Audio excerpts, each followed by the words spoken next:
Praise the Lord. Happy Sunday. ప్రార్థన. పరిశుద్ధ ప్రేమ కలిగిన తండ్రి, నీకే వందనాలయ్యా. దేవా, రాత్రంతా మంచి నిద్రను దయచేసావయ్యా. ఈ ఉదయకాలపు సమయంలో మేమందరం ఇలా లేచి ఇలా ఈ మొదటి గడియ నీకు అప్పగించుకోవడానికి ఇచ్చిన ఈ భాగ్యాన్ని బట్టి నీకే కోట్లాది వందనాలు చెల్లించుకుంటున్నాం. దేవా, ఈ ఆదివారం దినాన మేము తొందరగా లేచి తొందరగా రెడీ అయ్యి దేవాని సన్నిధికి మేము వేగరమే వెళ్ళే భాగ్యాన్ని మాకు ఇచ్చాను. నీకే కోట్లాది స్తుతులయ్యా. దేవా, మేము మీ సన్నిధికి వెళ్ళి పూర్ణ ఆత్మతో, పూర్ణ శక్తితో, పూర్ణ బలముతో నిన్ను ఆరాధించి ఘనపరిచి ప్రభా మా స్తుతుల్ని నీకు నైవేద్యంగా మేము అప్పగించేటప్పుడు ప్రభా నువ్వే ఆనందంతో స్వీకరించమని అడుగుతున్నామయ్యా. దేవ, మా సేవకులు దీవించండి, ఆశీర్వదించండి. దేవ, వారి కంట బూర వాడుకొని దేవ మాతో మాట్లాడమని అడుగుతున్నామయ్యా.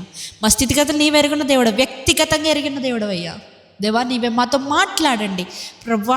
ఇదిగో ప్రభు, ఈ రోజు అంతటిని దీవించండి, రాబోయే వారాన్ని దీవించండి, రాబోయే నెలని దీవించండి ప్రభు. ఈ 2026 దేవ మా జీవితంలో గొప్ప ఆశీర్వాదాలు, గొప్ప మిరాకిల్స్ చూసే వారంగా మమ్మల్ని చేయమని, ఈ రోజంతా నీ రెక్కల చోటుని కాచి కాపాడమని నజరేయుడైన యేసుక్రీస్తు నామంలో అడిగి వేడుకొనిచున్నాము మా పరలోకపు తండ్రి. ఆమేన్.